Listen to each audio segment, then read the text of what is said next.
Waarom is RTV Oranje zo belangrijk?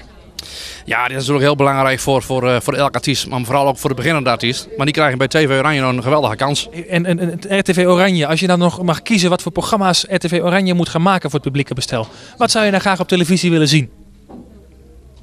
Ja, iets over hondjes? Nee hoor. Of we zien het bij Lucas Agea. Het is al eens een keer gemaakt, toch? Ja, maar dat was gewoon eenmalig een programma in een grote sporthal. En dat was een beetje de Duitse sfeer, maar ik wou nog graag een programma maken bij ons thuis. En dan van een middag, een avond, een nacht en een morgen. Iedere artiest krijgt een kans, maar jullie geven ook artiesten een kans, hè? Ja, we hebben een verzamel-cd uitgebracht. Of die komt binnenkort uit. En ja, met 11 artiesten uit de regio.